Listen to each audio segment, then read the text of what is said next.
ఈ దేశ చరిత్రలో ఇందిరాగాంధీకి ఉన్న స్థానం ఏంటి సార్? వాళ్ళ ఆయనకున్న స్థానం, వాళ్ళ నాయన. అంతే. అంతకంటే గొప్ప మహాత్మురాలేం కాదు. ఓకే. ఆమె మరణం అంటే ఆమె ఎవరు చేశారు, ఎవరు చేసుకున్నారు, ఎవరు చేసిన కర్మ వాళ్ళని అనుభవించక తప్పదు. ఓకే. ఇప్పుడు మనకు ఒక ఇది కూడా ఉంది, ఎవరు చేసిన కర్మ వారు అనుభవించక ఏరికైనా తప్పదన్నా. ఆమె చేసుకున్న కర్మే. బెంద్రన్ వాళ్ళని పెంచి పోషించింది ఎవరు? ఓకే. ఖలిస్తానీలకి ఇచ్చేసింది ఎవరు? అదే ఖలిస్తానీలు తిరగబడ్డారు. ఆమె చేసిన కర్మ ఆమెని, అఫ్ కోర్స్ దాని వెనక డీప్ స్టేట్ ఉంది, అది వేరే విషయం. అవునా సార్? అంటే అది రహస్యం ఏంటో చెప్తారు. ఎందుకంటే మాకు తెలిసింది ఏంటంటే సిక్కుల వాళ్ళ యొక్క మత విశ్వాసాన్ని అగౌరవపరిచింది. ఏం అగౌరవపరిచింది సార్? అవన్నీ పక్కన పెట్టేయండి సార్, అవన్నీ కాదు, అవన్నీ కాదు. మీకు నేను ఒక సిరీస్ చెప్తా ఇప్పుడు. ఓకే. ఒక సిరీస్ ప్లీజ్. ఇందిరాగాంధీకి ఎంతమంది కొడుకులు? ఇందిరాగాంధీ కాదు ఆమె పేరు, అసలు తెలుసా మీకు?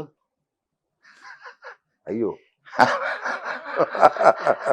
మళ్ళీ కొత్త సందేహాలు లేపకండి సార్. నేను చెప్పే పేరు కాదు, నేను చెప్పే సార్.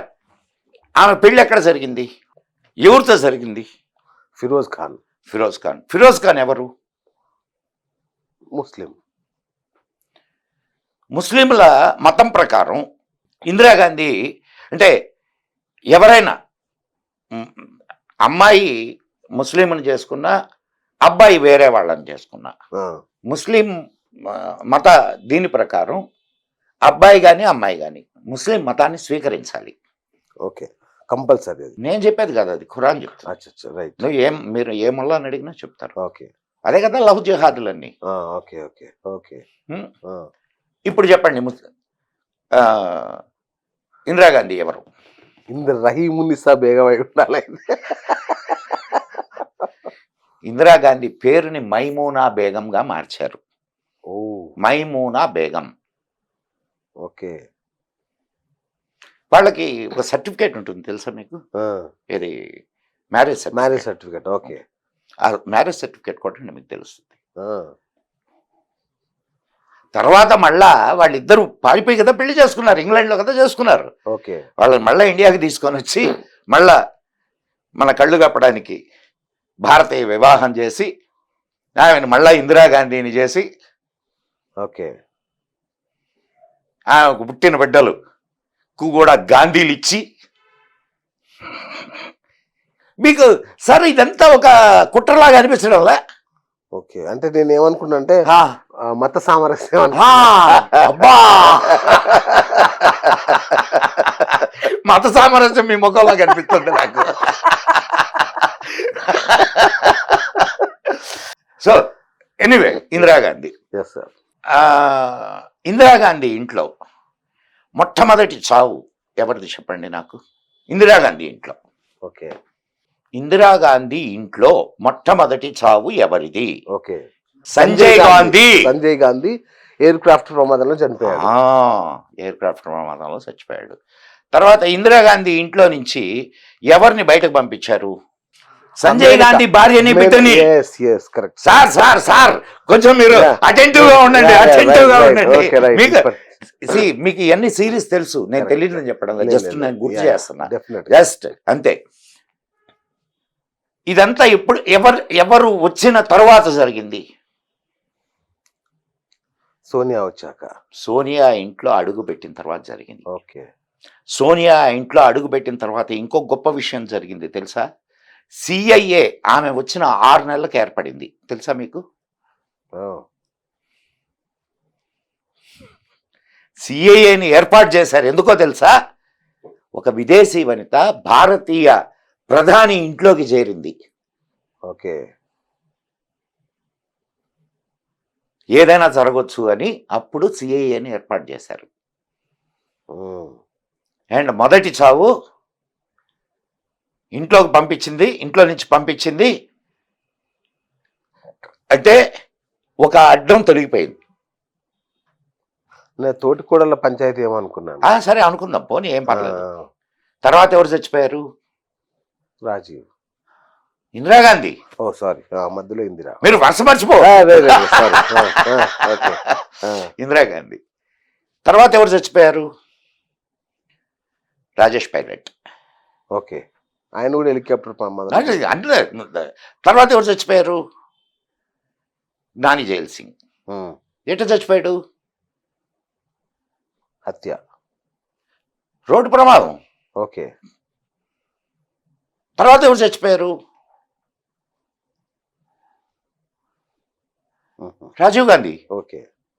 ఏంది సార్ మీరు వరుస మర్చిపోతే ఎట? లేదు, అంటే ఈ ఇంటర్ కనెక్టివిటీ ఏంటా అని చూస్తున్నా నేను. ఇవన్నీ సరే, ఈ మొత్తం వరుసలో బతికున్నది ఎవరు? సోనియా గాంధీ. నేను మాట్లాడిన ఇంకా మీరే చెప్పారు. రాజేష్ పైలట్ కి జ్ఞాని జైల్ సింగ్ ఏంటి ఈ ఫ్యామిలీ? చాలా ఉన్నాయి, చాలా ఉన్నాయి. మీరు ఒకసారి కొంచెం లోతులకు పోయి చూస్తే తెలుస్తుంది. ఓకే, సరే, రైట్. ఆమె కూతుర్ని ఎవరికి ఇచ్చారు? ఎవరి కూతురు? మన రాహుల్ గాంధీ చెల్లెల్ని ఒక వ్యాపారికి, వాద్రా.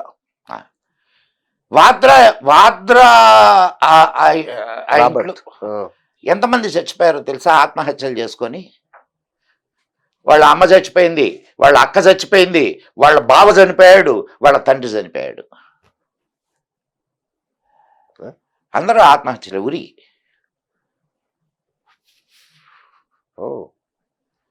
ఎందుకు జరిగినాయి ఇవన్నీ? ధీరేంద్ర బ్రహ్మచారి అని ఒక అతను ఉన్నాడు. అతను తెలుసా మీకు? విన్నారా? పేరు విన్నాను. అతను ఎందుకు చచ్చిపోయాడు?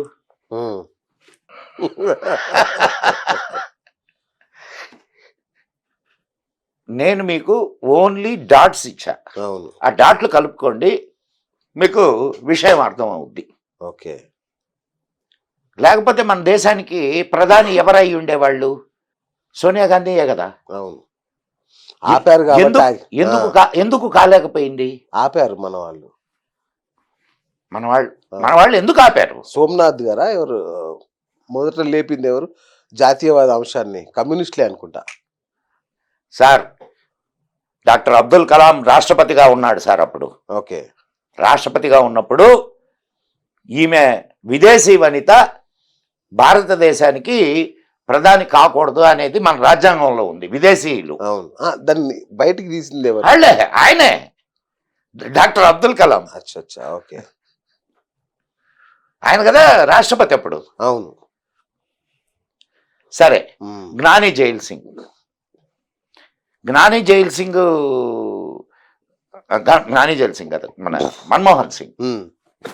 మన్మోహన్ సింగ్ ప్రధాని ఈ దేశానికి. అవునా? చాలా సంవత్సరాలు, ఎక్కువ కాలం. మనకు తెలంగాణలో ఒక నాటిక ఉంది, తెలుసా మీకు? నాటిక కేతిగాడు రాజంట.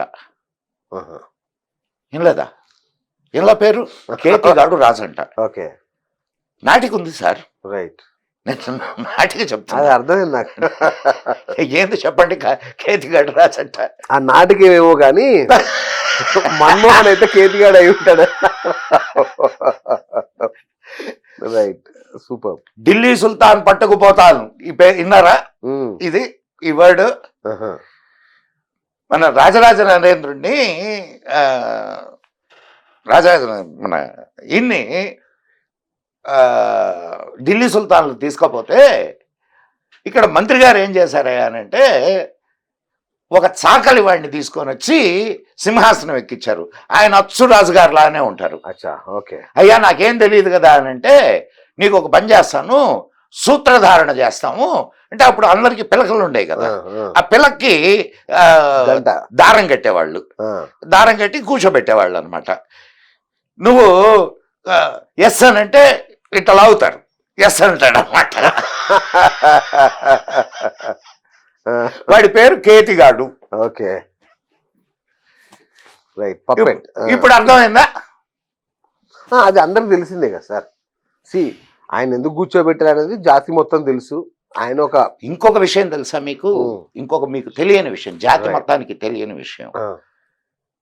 ఆయన ప్రధాని అవుతాడు అని ఎవరైనా అనుకున్నారా? ఛాన్సే లేదు. ఛాన్సే లేదు.